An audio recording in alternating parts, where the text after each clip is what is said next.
Hello नमस्कार दोस्तों, स्वागत है आप सभी का टेड टॉक्स पे। मैं अपर्णा और आज से हम लोग करने जा रहे हैं बीपीएससी शिक्षक भर्ती की जो प्रीवियस ईयर क्वेश्चन पेपर हैं उनके प्रैक्टिस सेट। तो चलिए शुरू करते हैं आज की क्लास को। सेशन में हमारा पहला प्रश्न है कि निम्नलिखित में से कौन सा संरक्षित क्षेत्र नीलगिरी बायोस्फीयर रिजर्व का हिस्सा है। तो देखिए इसमें जो आपका ऑप्शन नंबर 1 है साइलेंट वैली नेशनल पार्क, ये नीलगिरी बायोस्फीयर रिजर्व का हिस्सा है। बांदीपुर राष्ट्रीय उद्यान भी इसका हिस्सा है और वायनाड वन्यजीव अभ्यारण्य भी नीलगिरी बायोस्फीयर रिजर्व का हिस्सा है। लेकिन जो पेरियार राष्ट्रीय उद्यान है वो इसका हिस्सा नहीं है, तो बी इसमें हिस्सा नहीं है। और आपसे पूछा जा रहा है कि कौन इसका हिस्सा है, तो जो ऑप्शन नंबर ए है, सी है और डी है, ये तीनों ही इसका हिस्सा है। तो इसमें आपका सही होगा ऑप्शन नंबर ई, जो कि कह रहा है कि उपर्युक्त में से एक से अधिक। ठीक है, तो इसी तरह के क्वेश्चन आपका जो बिहार का टीचर का एग्जाम होने जा रहा है उसमें आएंगे कि आपको जो है 5 ऑप्शन दिए जाएंगे, उसमें से आपको जो है एक सेलेक्ट करना होगा। तो आज जो सारे क्वेश्चंस मैं लेके आई हूँ जीएस के, वो इसी तरीके के हैं जिसमें आपको 5 ऑप्शन मिलेंगे, जिससे आपकी एग्जाम की तरह की प्रैक्टिस हो सके। अब अगला प्रश्न है हमारा कि निम्नलिखित में से कौन सी लिपियां अशोक के अभिलेखों में प्रयुक्त की गई। तो देखिए जो अशोक का इतिहास है वो हमको पता चलता है किस तरह, उनके अभिलेखों से पता चलता है। तो उनके अभिलेखों की भाषा थी प्राकृत और उसमें जो लिपियां प्रयोग की गई थी वो थी ब्राह्मी, खरोष्टी, आर्मेयिक और ग्रीक। तो इसमें आपका सही होगा ऑप्शन नंबर ए। अगला प्रश्न है हमारा प्रश्न नंबर 3 कि निम्नलिखित में से कौन सी पहल मुख्य रूप से विज्ञान और प्रौद्योगिकी के क्षेत्र में महिलाओं की भागीदारी से जुड़ी है। तो पूछा जा रहा है कि जो किस संदर्भ में पूछा जा रहा है, विज्ञान और प्रौद्योगिकी के क्षेत्र में और महिलाओं की भागीदारी से जुड़ी। तो देखिए जो जिज्ञासा है वो भी एक वैज्ञानिक कार्यक्रम है कि इसमें जो है बच्चों को, विद्यार्थियों को लेके है कि वो नई नई चीज़ें अनुसंधान सीख सकें। और जो विज्ञान ज्योति है ये भी इसलिए ये महिलाओं की भागीदारी के लिए बनाया गया है कि वो वैज्ञानिक चीज़ों में जो है भाग ले सके। गति क्या है, गति जो है ये योजना है एक तरीके से कि जो ट्रांसफॉर्मिंग इंस्टीट्यूशंस हैं फॉर जेंडर एडवांसमेंट, मतलब जो लैंगिक समानता है उसके लिए। और जो साथी है इसका जो मुख्य उद्देश्य है वो है कि विश्लेषणात्मक उपकरणों का निर्माण हो सके, जिससे जो बाहर से मशीनें आती हैं उस पर निर्भरता कम हो सके। तो इस तरह इसमें हमारा ऑप्शन नंबर ई सही होगा कि जो कि कह रहा है कि उपर्युक्त में से एक से अधिक, क्योंकि इसमें क्या है कई सारी हैं जो महिलाओं की भागीदारी से जुड़ी हैं। तो इसमें आपका सही होगा ऑप्शन नंबर ई। अगला है हमारा प्रश्न नंबर 4 कि ब्लेड ब्यूरिन प्रकार के उपकरण निम्नलिखित में से किस परंपरा के परिचायक लक्षण हैं। तो इसमें आपका सही होगा ऑप्शन नंबर ए। जो ब्लेड ब्यूरिन प्रकार के उपकरण हैं वो उच्च पूर्व पाषाण काल से जो है संबंधित हैं। अगला प्रश्न है प्रश्न नंबर 5 कि निम्नलिखित में से किस सूफी संत का संबंध दक्षिण भारत में सूफी मत के प्रचार प्रसार से था। हजरत अलाउद्दीन साबिर, शेख हुसैनी गेसुद्राज, शेख बुरहान या फिर बहाउद्दीन जकारिया, या उपर्युक्त में से कोई नहीं, या इनमें से एक से अधिक। तो देखिए इसमें आपका सही होगा option number C. Option number C क्या है, शेख बुरहान। तो देखिए जो शेख हुसैनी गेसुद्राज थे और जो शेख बुरहान है, दोनों का ही जो संबंध है वो दक्षिण भारत में सूफी मत के प्रचार प्रसार से था। लेकिन जो शेख बुरहान थे जो कि जो है निज़ामुद्दीन औलिया के शिष्य थे, उन्होंने सबसे पहले जो है दक्षिण भारत में जो सूफी मत है उसका प्रचार प्रसार किया था। तो इसमें आपका सही होगा option number C, Sheikh Burhan. प्रश्न नंबर 6 है कि खाद्य उत्पादन परक अर्थव्यवस्था संबंधित है। तो इसमें आपका सही होगा ऑप्शन नंबर डी, नवपाषाण काल से। जो खाद्य उत्पादन परक अर्थव्यवस्था है वो नवपाषाण काल से संबंधित है। अब हमारा अगला प्रश्न है प्रश्न नंबर 7 कि प्रभासगिरी तीर्थ स्थल है जैन धर्म का, बौद्ध धर्म का, हिंदू धर्म का, इस्लाम धर्म का, या फिर उपर्युक्त में से कोई नहीं, या उपर्युक्त में से एक से अधिक।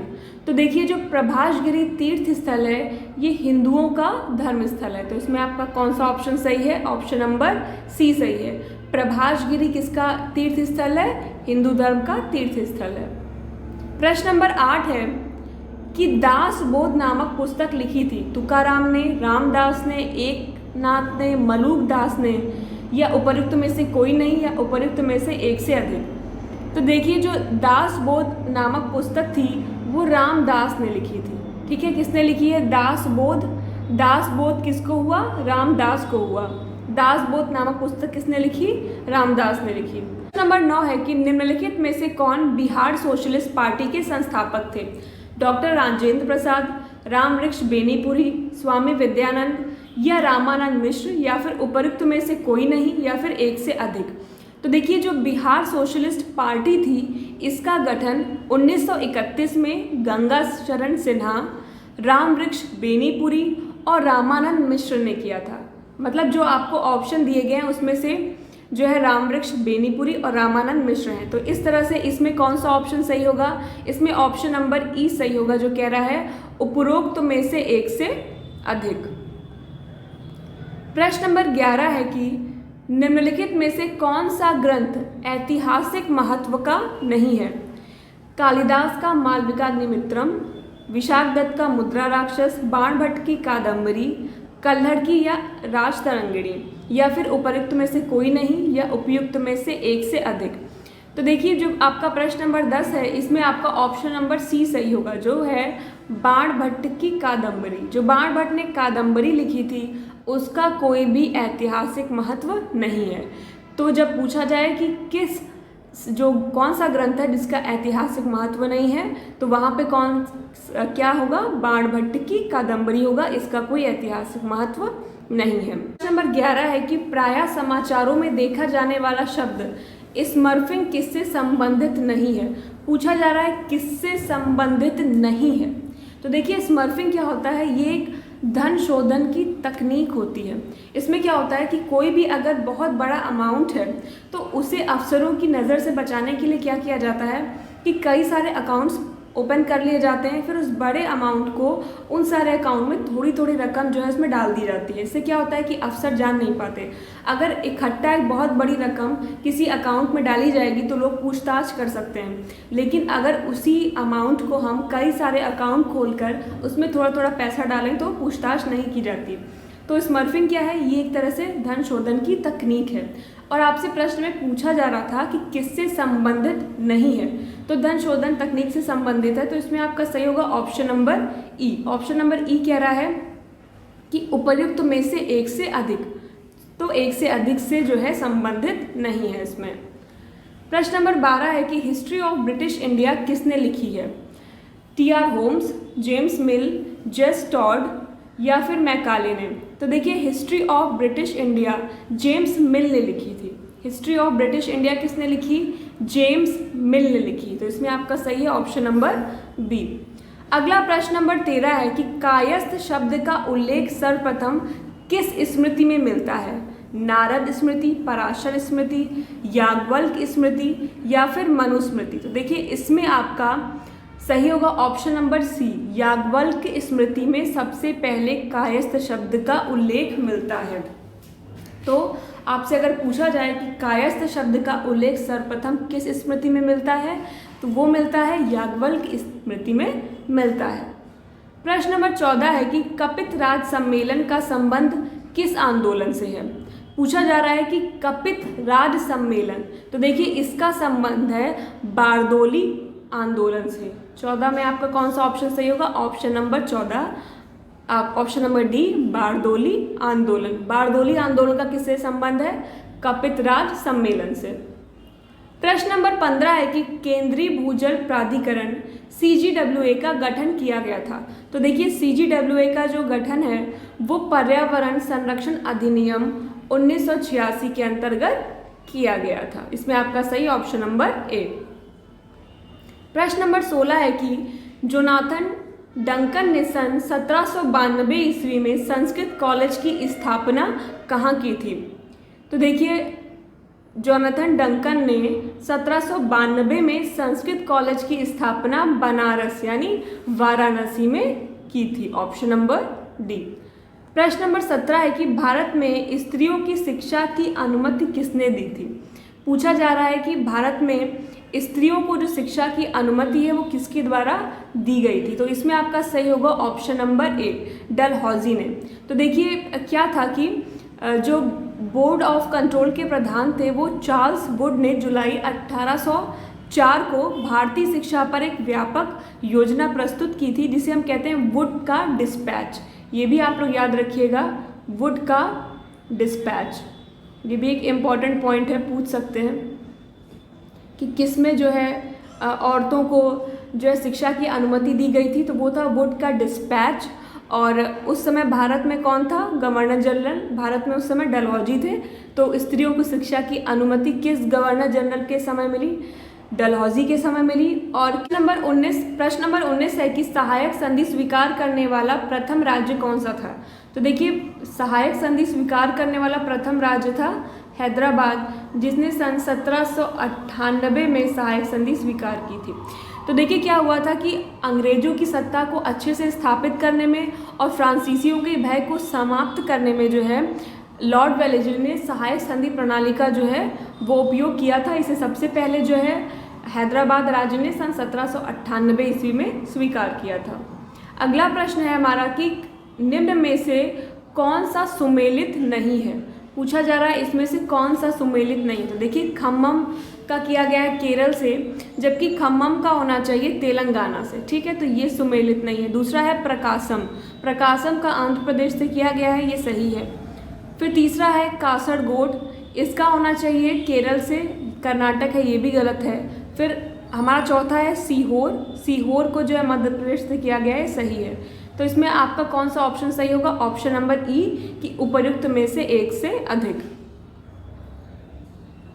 प्रश्न नंबर 21 है कि निम्नलिखित में से कौन सा विकल्प बढ़ते क्रम में सही है? पूछा जा रहा है कि कौन सा विकल्प बढ़ते क्रम में सही है। मतलब सबसे पहले क्या हुआ था? लखनऊ समझौता, चंपारण सत्याग्रह, असहयोग आंदोलन और सविनय अवज्ञा आंदोलन के बारे में पूछा जा रहा है कि इनमें से सबसे पहले क्या हुआ था।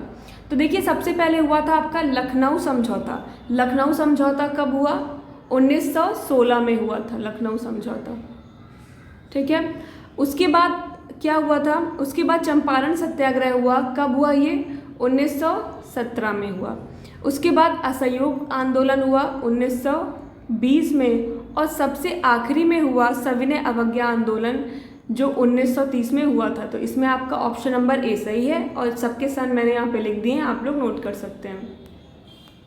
प्रश्न नंबर 22 है कि निम्न में से किसे ओवन मेरेडिथ के नाम से जाना जाता है? लॉर्ड लिटन को, लॉर्ड मेयो को, लॉर्ड कर्जन को या लॉर्ड कॉर्नवालिस को? तो इसमें आपका सही है option number A, Lord Lytton. Lord Lytton को किस नाम से जाना जाता था? ओवन मेरेडिथ के नाम से जाना जाता था। प्रश्न नंबर 23 है कि ठगी को समाप्त करने का श्रेय किसे जाता है? स्लीमैन को, क्लाइव को, कर्जन को या वेलेस्ली को? तो इसमें आपका सही होगा ऑप्शन नंबर ए, स्लीमैन ने क्या किया? ठगी को समाप्त कर दिया। ठगी को समाप्त करने वाला कौन था? स्लीमैन था। कौन सा मैन था जिसने, किस मैन ने ठगी को समाप्त किया? स्लीमैन ने। आप इस तरह भी इसको याद कर सकते हैं। क्वेश्चन नंबर 24 है कि रेगुलेटिंग एक्ट के द्वारा सर्वप्रथम सुप्रीम कोर्ट की स्थापना कहाँ की गई थी? मुंबई, कलकत्ता, मद्रास या दिल्ली में? तो देखिए इसमें आपका सही होगा ऑप्शन नंबर बी, सबसे पहले जो है कलकत्ता में जो है सुप्रीम कोर्ट की स्थापना की गई थी। और ये कब की गई थी? देखिए जो 1773 है इसमें रेगुलेटिंग एक्ट के तहत 1774 में कलकत्ता में सुप्रीम कोर्ट की स्थापना की गई थी। तो आप सन भी याद रख सकते हैं। अगला प्रश्न नंबर 25 है कि निम्नलिखित में से घटनानुसार कौन सा विकल्प बढ़ते क्रम में सत्य है? मतलब सबसे पहले कौन सा हुआ, उसके बाद कौन सा हुआ, सबसे आखिरी में कौन सा हुआ? तो देखिए जो प्लासी का युद्ध था वो आपका 1757 में हुआ था। ठीक है, वांडीवाश का जो युद्ध हुआ वो 1760 में हुआ था और सबसे आखिरी में हुआ था बक्सर का युद्ध 1764 में। तो बढ़ते क्रम में अगर हमसे पूछा जाए तो कौन सा सही होगा? ऑप्शन नंबर सी सही होगा। तो प्लासी का युद्ध कब हुआ आप लोग के याद रखने के लिए? 1757 में। वांडीवाश का कब हुआ? 1760 में। और बक्सर का कब हुआ? 64 में, 1764 में हुआ था। ठीक है, अब अगला है प्रश्न नंबर 26, सत्यशोधक मंडल की स्थापना किसने की थी? महात्मा गांधी ने, राजा राम मोहन राय ने, भीमराव अंबेडकर ने या ज्योतिबा फुले ने? तो देखिए सत्यशोधक जो मंडल की स्थापना थी वो ज्योतिबा फुले ने की थी। उन्होंने क्यों की थी? इसकी स्थापना का उद्देश्य था उनका जो ब्राह्मणों के आडंबर थे, जिसकी वजह से वो क्या करते थे, जो निम्न जातियां थी उनको परेशान करते थे, उससे बचाने के लिए ज्योतिबा फुले ने क्या किया? सत्यशोधक मंडल की स्थापना की थी। जो ब्राह्मण अत्याचार कर रहे थे, जो नीची जातियों के लोग थे, उनसे बचाने के लिए उन्होंने सत्यशोधक मंडल की स्थापना की। प्रश्न नंबर 27 है कि सन 1906 ईस्वी में कांग्रेस का अध्यक्ष कौन था? तो देखिए सन 1906 ईस्वी में कांग्रेस का अध्यक्ष दादा भाई नौरोजी थे। तो इसमें आपका कौन सा ऑप्शन सही होगा? ऑप्शन नंबर ए सही होगा कि 1906 में कांग्रेस के अध्यक्ष कौन थे? दादा भाई नौरोजी थे। अब हमारा अगला है प्रश्न नंबर 28। प्रश्न नंबर 28 क्या कह रहा है कि सूची 1 को सूची 2 से सुमेलित करना है और उसके बाद हमें बताना है कि कौन सा ऑप्शन सही होगा। तो देखिए इसमें सूची 1 में एक तरफ है नामदेव, चैतन्य, सूरदास और नानक। तो देखिए नामदेव जो है वो जुड़े हैं महाराष्ट्र से, तो नामदेव हो जाएंगे महाराष्ट्र से। महाराष्ट्र के सामने हम ए लिख देते हैं। फिर अगला है चैतन्य। तो जो चैतन्य थे वो जुड़े हुए थे पश्चिम बंगाल से, तो पश्चिम बंगाल के आगे हम लोग बी लिख देते हैं। जो सूरदास हैं उनका संबंध था उत्तर प्रदेश से और नानक का संबंध कहाँ से था? पंजाब से था। ठीक है, तो इस तरह आप लोग जान सकते हैं कि किसमें क्या सही होगा। अगला ऑप्शन है बम्बई में नौ सैनिक विद्रोह कब घटित हुआ था? तो देखिए बम्बई में नौ सैनिक विद्रोह फरवरी सन 1946 ईस्वी में घटित हुआ था। इसमें आपका सही होगा ऑप्शन नंबर ए कि बम्बई में नौ सैनिक विद्रोह कब घटित हुआ? फरवरी सन 1946 ईस्वी में। देखिए प्रश्न नंबर 30 कह रहा है कि अकबर के सैन्य अभियानों को कालक्रम में सजाइए और नीचे दिए गए कूट से सही उत्तर का चयन कीजिए। तो देखिए इसे पूछ रहा है कि आपको जो ABCDEF तक दिया गया है तो उसमें किस सन में अकबर ने जो है सैन्य अभियान किया था और उसके अनुसार फिर आपको जो है ऑप्शन चुनने हैं। तो देखिए मालवा में अकबर ने कब किया था? मालवा में अकबर ने किया था 1561 में। ठीक है, उसके बाद गुजरात में किया उन्होंने 1572 से 73 के बीच में। कश्मीर में किया था उन्होंने 1586 में। फिर हल्दी घाटी का युद्ध किया उन्होंने 1576 में। उसके बाद सिंध का है 1595 और सबसे आखिरी में आपको क्या दिया गया? असीरगढ़, जहां उन्होंने किया था 1601 में। ठीक है, तो इस हिसाब से आपका कौन सा ऑप्शन सही बनता है? सबसे पहले कहाँ किया? मालवा में यानी ए। उसके बाद उन्होंने गुजरात में किया 1572 से 73 के बीच में। उसके बाद उनका होगा हल्दी घाटी में 1576 में किया था। ऑप्शन सी आपका इसमें सही है। फिर अगला है सी, कश्मीर में किया 1586 में। उसके बाद उन्होंने किया 1595 में सिंध में और सबसे आखिर में किया असीरगढ़ में 1601 में। तो इसमें आपका सही होगा ऑप्शन नंबर सी। नंबर 31 है कि सूची 1 को सूची 2 से मिलान करना है। तो देखिए इसमें भद्रावती का मिलान होगा केमानगुंडी से, यानी इसमें आपका ए ही रहेगा। फिर अगला दिया हुआ है आपका भिलाई। भिलाई होगा में आपका जो है राजहरा, भिलाई को मिलाएंगे राजहरा से, मतलब यहाँ पे हम लिख सकते हैं भिलाई हो गया, राजहरा, भद्रावती हो गया, केमानगुंडी। उसके बाद अगला है हमारा जमशेदपुर। तो जमशेदपुर को हम मिलाएंगे गुरु महिसानी से, तो ये हो गया, यहाँ पे 2 जुड़ गया। और अगला है कुल्टी आसन लोन, ये आपका मिल जाएगा गोवा से। तो इस तरह इसमें आपका क्या सही हो जाएगा? इसमें आपका ऑप्शन नंबर ए सही हो जाएगा, जो कह रहा है कि भद्रावती में क्या होगा? केमानगुंडी होगा। भिलाई किससे जुड़ेगा? आपका भिलाई जुड़ेगा राजहरा से। उसके बाद जमशेदपुर किससे जुड़ेगा? गुरु महिपानी से। और कुल्टी आसन लोन जुड़ेगा गोवा से। ठीक है, ऑप्शन नंबर ए इसमें आपका सही है। अब प्रश्न नंबर 32 है, इसमें भी मिलान करना है आपको, जो है 2 दिया हुआ है और मिलान करना है। तो देखिए इसमें आपका सही होगा जो नारियल है, नारियल का मिलान हम करेंगे पापुआ न्यू गिनी से। तो नारियल के आगे हम लिख देते हैं 2। उसके बाद जो केला है इसका मिलान करेंगे हम इक्वेडोर से। मूंगफली का जो है वो मिलान होगा आपका सेनेगल से, तो मूंगफली के आगे लिख देते हैं हम लोग 4। और जो चाय है उसका मिलान होगा एक से यानी केन्या से। तो इस तरह हमारा 32 में जो है ऑप्शन नंबर ए सही होगा कि नारियल का किससे मिलान हो रहा है। एक बार फिर से देख लेते हैं। नारियल का मिलान हो रहा है पापुआ न्यू गिनी से, केले का मिलान हो रहा है इक्वेडोर से, मूंगफली होगा सेनेगल से और चाय हो जाएगी केन्या से। तो इसमें आपका कौन सा ऑप्शन सही है? ऑप्शन नंबर ए सही है। प्रश्न नंबर 33 है, निम्नलिखित में से कौन भारत की सीमा में स्थित एकमात्र सक्रिय ज्वालामुखी है? नरकौंडम द्वीप, बैरन द्वीप, मिनिकॉय द्वीप या अमीन दीवी द्वीप? तो देखिए इसमें आपका सही होगा ऑप्शन नंबर बी, बैरन द्वीप जो ऐसा है कि वो सिर्फ भारत की सीमा में स्थित एकमात्र सक्रिय ज्वालामुखी है। प्रश्न नंबर 34 है कि भारत में भ्रंशन घाटी में बहने वाली नदी है, महानदी, नर्मदा, कावेरी या सुवर्ण रेखा? तो देखिए भ्रंशन घाटी में बहने वाली जो नदी है वो है नर्मदा। तो अगर आपसे पूछे कि भ्रंशन घाटी में बहने वाली नदी कौन सी है तो वो है नर्मदा। भ्रंशन घाटी में कौन सी नदी बहती है? नर्मदा नदी बहती है। फिर अगला है हमारा प्रश्न नंबर 35 जो कि पूछ रहा है कि निम्न में से कौन अजैविक घटक नहीं है? अब अजैविक घटक नहीं है इसका मतलब वो क्या है? जैविक घटक। तो पूछा जा रहा है कार्बोहाइड्रेट, कार्बन डाइऑक्साइड, शैवाल और सौर ऊर्जा में कौन सा आपका जैविक घटक है? तो आपको प्रश्न की जो लैंग्वेज है वो भी पढ़ के समझ में आना चाहिए कि क्या पूछ रहा है। तो इसमें एक ही ऑप्शन है आपका जो कि जैविक घटक है और वो क्या है? शैवाल है, ऑप्शन नंबर सी। अब अगला पूछ रहा है कि वैगनर के अनुसार महाद्वीपीय प्रवाह के लिए निम्नलिखित कौन सा बल उत्तरदायी था? तो देखिए इसमें कई सारे ऑप्शन दिए गए हैं, इसमें आपका सही होगा ऑप्शन नंबर डी, ज्वारीय बल। वैगनर के अनुसार जो ज्वारीय बल था वो आपका उत्तरदायी था महाद्वीपीय प्रवाह के लिए, ठीक है। तो इसमें आपका कौन सा ऑप्शन सही होगा? ऑप्शन नंबर डी सही होगा।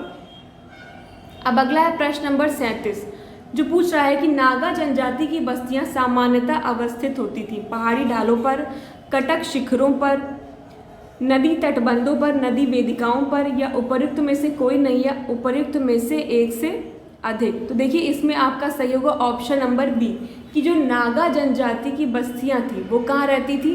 कटक शिखरों पे रहती थी। तो अगर आपसे कोई पूछे कि नागा जनजाति की बस्तियां कहाँ रहती थी तो उसमें आपका सही होगा ऑप्शन नंबर बी कि वो कटक शिखरों पर रहती थी। अब अगला प्रश्न है इसमें कि इसमें भी आपको सुमेलित करना है कि कौन सा सही होगा। तो देखिए इसमें पूछा जा रहा है कि कौन सा युग्म सुमेलित है, मतलब कौन सा सही आपको दे रखा है ये बताना है। तो ए में आपको दे रखा है कि कारपेंटेरिया की खाड़ी और इसका मिलान किया गया है इटली से, तो ये गलत है क्योंकि यहाँ ये इसका मिलान सही होगा ऑस्ट्रेलिया। अगला है कि पोहाई की खाड़ी, इसका मिलान किया गया है थाईलैंड से, ये भी गलत है, यहाँ कंबोडिया होना चाहिए। सी है टोंगकिंग की खाड़ी, इसका मिलान किया गया है मलेशिया से, ये वियतनाम होना चाहिए। तो इसमें आपका सिर्फ एक सही है वो है मर्तबान की खाड़ी जो कि है म्यांमार में। माँ से मर्तबान और माँ से म्यांमार, तो आप इस तरह याद कर सकते हैं कि मर्तबान की खाड़ी कहाँ है? म्यांमार में। कैसे याद करेंगे कि माँ से मर्तबान और माँ से म्यांमार। अगला हमारा प्रश्न नंबर 39 कि बुशमैन का निवास क्षेत्र निम्न में से किस मरुभूमि में स्थित है? सहारा, कालाहारी, अटाकामा या अरब? तो देखिए इसमें आपका सही होगा ऑप्शन नंबर बी कि बुशमैन का निवास क्षेत्र कालाहारी में स्थित है। प्रश्न नंबर 40 है कि पृथ्वी का सर्वाधिक आयतन और द्रव्यमान पाया जाता है, कहाँ पाया जाता है? भूपटल पे, मेंटल में, बाह्य क्रोड में, आंतरिक क्रोड में या उपर्युक्त में से कोई नहीं या उपर्युक्त में से एक से अधिक? तो देखिए इसमें आपका ऑप्शन सही है ऑप्शन नंबर डी, पृथ्वी का सर्वाधिक आयतन और द्रव्यमान कहाँ पाया जाता है? आंतरिक क्रोड में पाया जाता है। तो अगर आपसे ऐसा प्रश्न पूछा जाएगा कि पृथ्वी का सर्वाधिक आयतन और द्रव्यमान कहाँ पाया जाता है तो आप बताएंगे आंतरिक क्रोड में पाया जाता है। प्रश्न नंबर 41 है कि भूतापी शक्तियाँ, जो भूतापी शक्ति मुख्यतः अनवीकरण है, नवीकरणीय है, जैविक है, गैर चक्रीय है? तो देखिए जो भी भूतापी शक्तियाँ होती हैं ये नवीकरणीय होती हैं, तो इसमें आपका कौन सा ऑप्शन सही होगा? ऑप्शन नंबर बी कि जो भूतापी शक्तियाँ क्या हैं वो नवीकरणीय होती हैं। फिर पूछा जा रहा है कि जो मिन्स शांति प्रक्रिया 2015 हुई थी वो निम्न में से किन दो देशों के बीच विवाद से संबंधित है? तो देखिए इसमें आपका सही ऑप्शन नंबर डी, रूस और यूक्रेन से संबंधित है। जो मिन्स्क 2 हुई थी शांति प्रक्रिया 2015 में, वो रूस और यूक्रेन से संबंधित है। अगला है प्रश्न नंबर 43, जो पूछ रहा है कि निम्न में से किस अधिनियम द्वारा केंद्र शासित प्रदेशों की अवधारणा को भारतीय संविधान ने प्रस्तुत किया गया था। तो देखिए इसमें आपका सही होगा ऑप्शन नंबर बी। संविधान का जो 7वां संशोधन हुआ था 1956 में, उसमें जो है केंद्र शासित प्रदेशों की अवधारणा को भारतीय संविधान में प्रस्तुत किया गया था। ठीक है। प्रश्न नंबर 44 है कि निम्न में से कौन प्रशांत महासागर में स्थित नहीं है? मैरियाना, टोंगा, सुंडा या अल्शूरियन। तो इसमें आपका सही होगा ऑप्शन नंबर सी कि जो सुंडा है वो प्रशांत महासागर में स्थित नहीं है। प्रश्न नंबर 45 है कि निम्न में से कौन बहुमुखी काल शिलाओं के अभिनव जमावों से विशेषित है? पूछा जा रहा है कि कौन सा है भौमिकी काल जो शिलाओं के अभिनव जमावों से विशेषित है। तो इसमें आपका सही होगा ऑप्शन नंबर बी, होलीसीन। कौन सा ऑप्शन सही होगा? होलीसीन, ऑप्शन नंबर बी। अगला है प्रश्न नंबर 46, येलोस्टोन नेशनल पार्क स्थित है कहाँ पे? तो देखिए जो येलोस्टोन नेशनल पार्क है वो संयुक्त राज्य अमेरिका में स्थित है, ऑप्शन नंबर सी। तो येलोस्टोन नेशनल पार्क कहाँ है? संयुक्त राज्य अमेरिका में है। अगला है कि धौलाधर और पीर पंजाल की महत्वपूर्ण श्रेणियाँ कहाँ हैं? तो देखिए धौलाधर और पीर पंजाल की जो महत्वपूर्ण श्रेणियाँ हैं वो लघु हिमालय में स्थित हैं। तो कौन सा ऑप्शन आपका सही होगा? ऑप्शन नंबर सी सही होगा। तो देखिए जो धौलाधर और पीर पंजाल है उसकी श्रेणियाँ जो है वो हिमालय का जो प्रदेश है और जम्मू कश्मीर जो है प्रांत में फैली हुई हैं। और ये किस के अंतर्गत आता है? लघु हिमालय के क्षेत्र में आता है। तो इसमें आपका सही होगा ऑप्शन नंबर सी, लघु हिमालय। प्रश्न नंबर 48 है कि निम्न में से कौन एकेश्वरवादी संत हैं? कबीर, गुरु नानक, रैदास या तुलसीदास। तो देखिए इसमें जो कबीर हैं, गुरु नानक हैं, रैदास हैं, ये तीनों ही क्या हैं? ये तीनों ही आपके एकेश्वरवादी संत हैं। तुलसीदास जी ने राम जी के बारे में लिखा है लेकिन ये एकेश्वरवादी संत नहीं थे। तो 48 में आपका ऑप्शन नंबर ई सही होगा कि उपर्युक्त में से एक से अधिक, क्योंकि ये तीनों ही क्या है? एकेश्वरवादी संत हैं। नंबर 49 है कि पूछ रहा है भारत में कौन सी मिट्टी सर्वाधिक क्षेत्रफल पर फैली है? तो देखिए भारत में जलोढ़ मिट्टी है जो भारत के सर्वाधिक क्षेत्रफल पर फैली है। तो 49 में आपका कौन सा ऑप्शन सही होगा? 49 में आपका ऑप्शन नंबर डी सही होगा। अब प्रश्न नंबर 50 है कि भारत में अरावली पर्वत का निर्माण हुआ था कैलिडोनियन युग में, मेसोजोइक युग में, टर्शरी युग में या फिर हसीनियन युग में।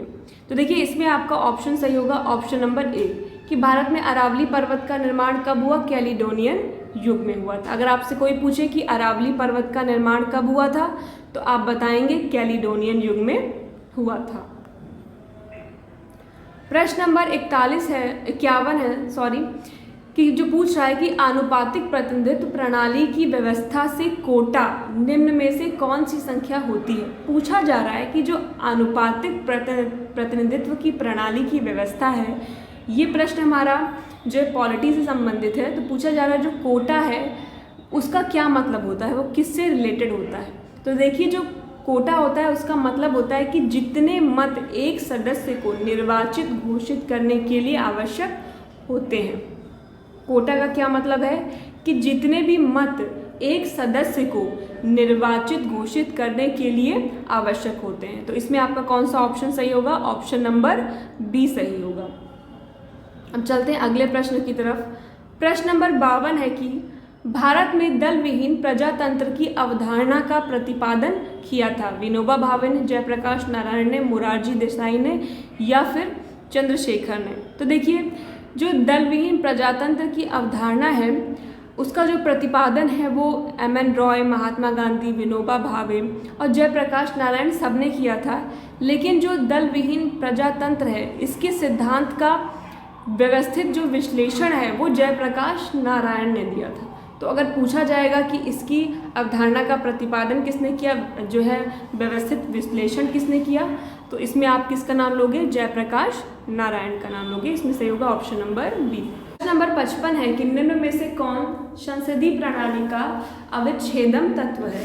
संविधान का लचीलापन, कार्यपालिका विधायिका का विलयन, न्यायपालिका की सर्वोच्चता या डी संसदीय संप्रभुता। तो देखिए इसमें आपका सही होगा ऑप्शन नंबर बी, कार्यपालिका विधायिका का विलयन। ये क्या है? संसदीय शासन प्रणाली का अविच्छेदन तत्व है।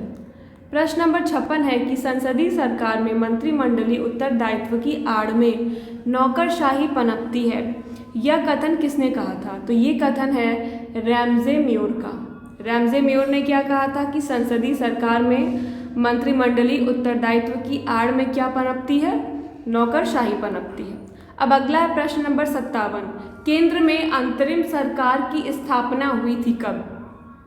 क्रिप्स मिशन के आने के बाद, क्रिप्स मिशन के आने से पहले, माउंटबेटन योजना पेश करने के बाद, कैबिनेट मिशन के आने के बाद। तो देखिए 57 में आपका सही होगा ऑप्शन नंबर डी कि केंद्र में अंतरिम सरकार की स्थापना कब हुई?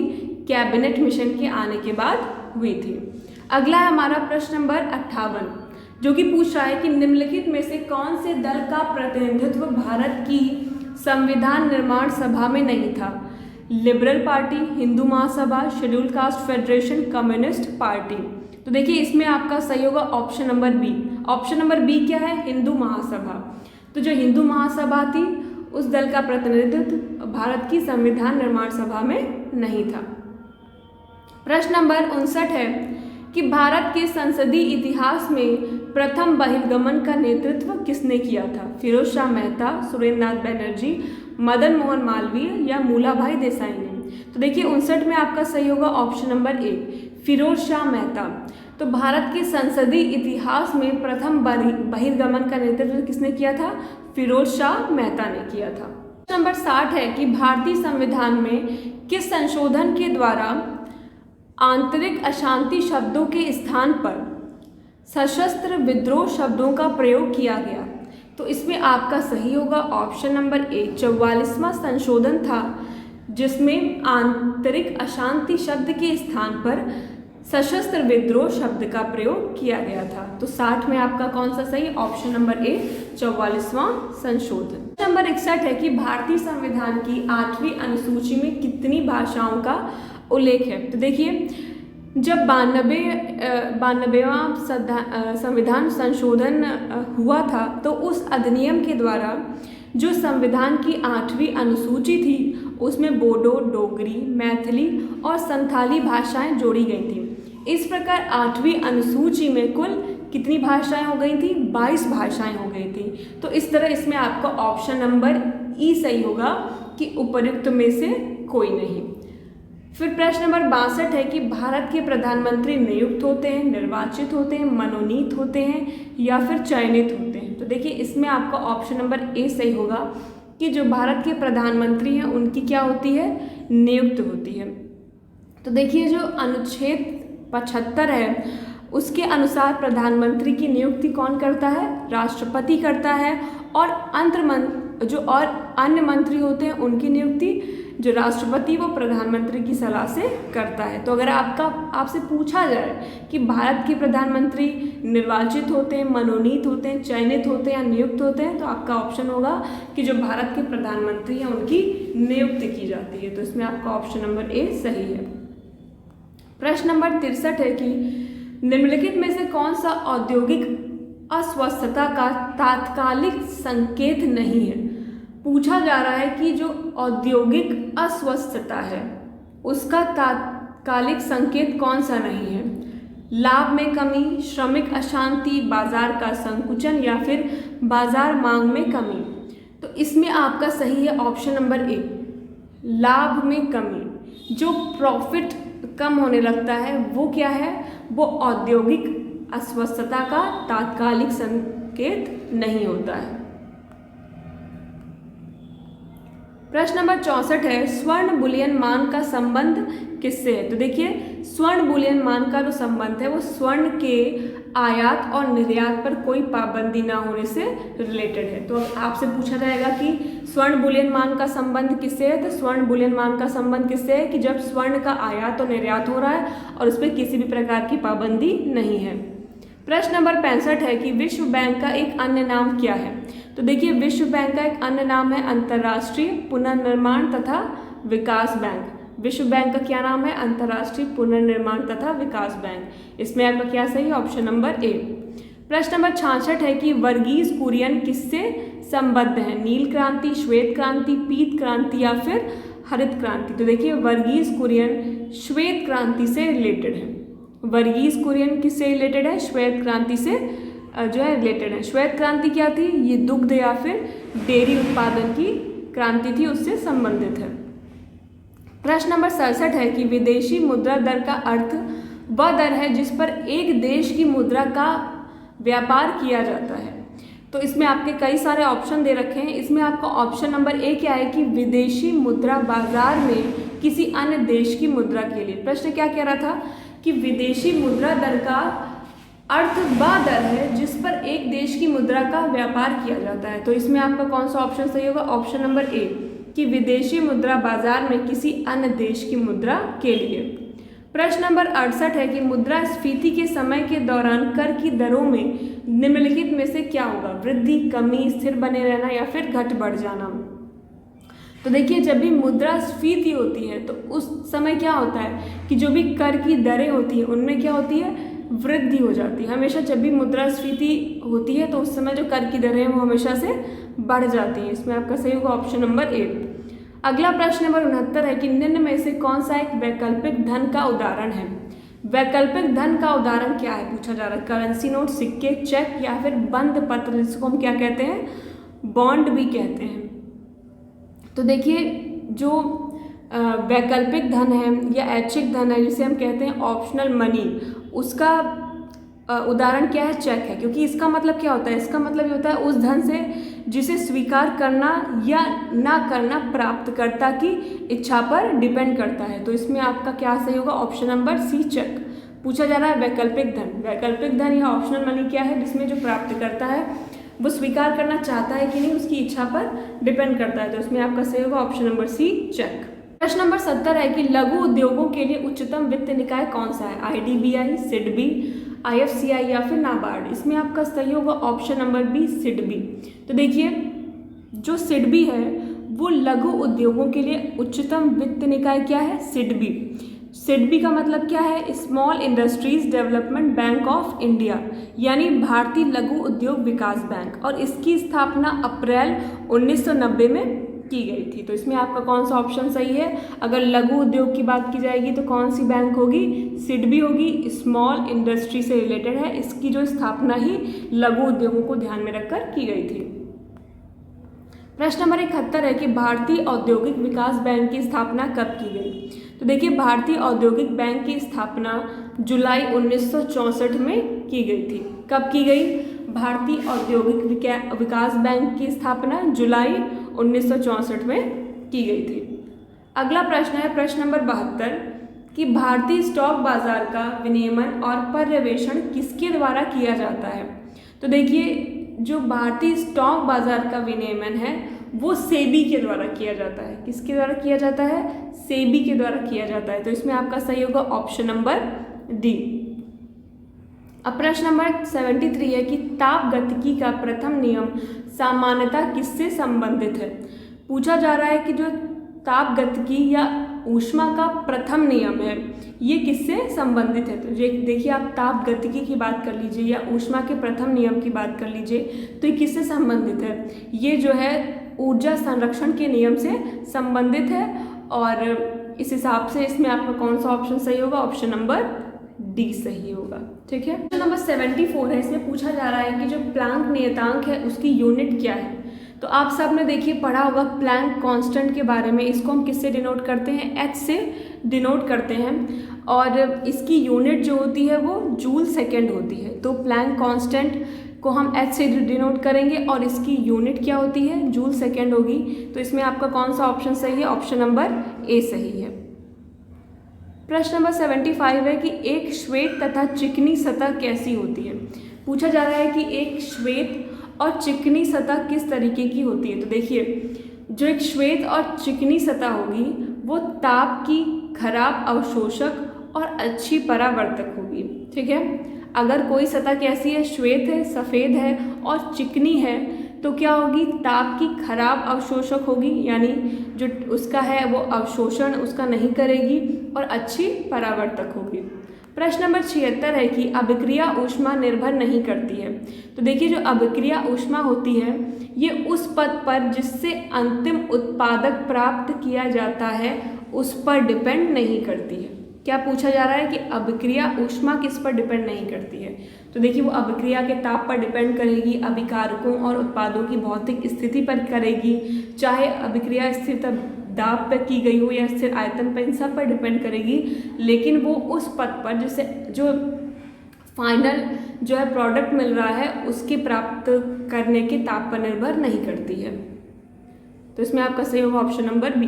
प्रश्न नंबर 77 है कि दो धातुओं का सोल्डरन किसके गुण के कारण संभव है। तो इसमें आपका सही ऑप्शन नंबर डी, आसंजन। अगर दो धातुओं का सोल्डरन करना है तो किसके गुण के कारण संभव हो पाता है, वो आसंजन गुण के कारण संभव हो पाता है। प्रश्न नंबर 78 है जब किसी पाषाण खंड को, कहा जा रहा है जब किसी पत्थर को पानी में डुबोया जाता है तो वह समान में पानी को विस्थापित कर देता है। मतलब अगर आप किसी पत्थर को पानी में डालें तो अपने ही समान जो है पानी को वो अलग कर देगा, विस्थापित कर देगा। तो वो किस कारण करता है, तो वो घनत्व, विशिष्ट गुरुत्व, द्रव्यमान या आयतन, या उपयुक्त में से कोई नहीं, या उपयुक्त में से एक से अधिक। तो देखिए इसमें आपका सही होगा आयतन। ठीक है, तो जब आप किसी पाषाण खंड को यानी पत्थर का कोई टुकड़ा है उसको आप पानी में जब आप डालोगे तो वो जो है जितना अपने आयतन के समान जितना पानी होगा उसको विस्थापित कर देता है। तो इसमें आपका सही ऑप्शन नंबर डी। प्रश्न नंबर 79 है कि निम्नलिखित में से अधिक जलन किससे पैदा होती है। उबलता हुआ पानी, गर्म पानी, भाप, पिघलती हुई प्लावी बर्फ। तो देखिए इसमें आपका सही होगा ऑप्शन नंबर सी, भाप। सबसे ज़्यादा जो है जलन किससे होती है, भाप से होती है। तो इसमें आपका सही होगा ऑप्शन नंबर सी, भाप। प्रश्न नंबर 80 है और आज का हमारा आखिरी प्रश्न है कि पदार्थ का परमाणु किसने प्रतिपादित किया था। एवोगैड्रो, डाल्टन, न्यूटन या पास्कल ने। तो देखिए इसमें आपका सही होगा ऑप्शन नंबर बी, डाल्टन। कि पदार्थ का परमाणु किसने प्रतिपादित किया, डाल्टन ने प्रतिपादित किया था। आई होप आपको आज की क्लास अच्छी लगी होगी। अगर आपको आज की क्लास अच्छी लगी है तो प्लीज़ इस चैनल को सब्सक्राइब कर दीजिए, वीडियो को लाइक कर दीजिए, अपने दोस्तों में भी शेयर करिए। तो हम आपसे मिलते हैं अपनी अगली क्लास में। तब तक आप सभी को बेस्ट विशेस। नमस्कार।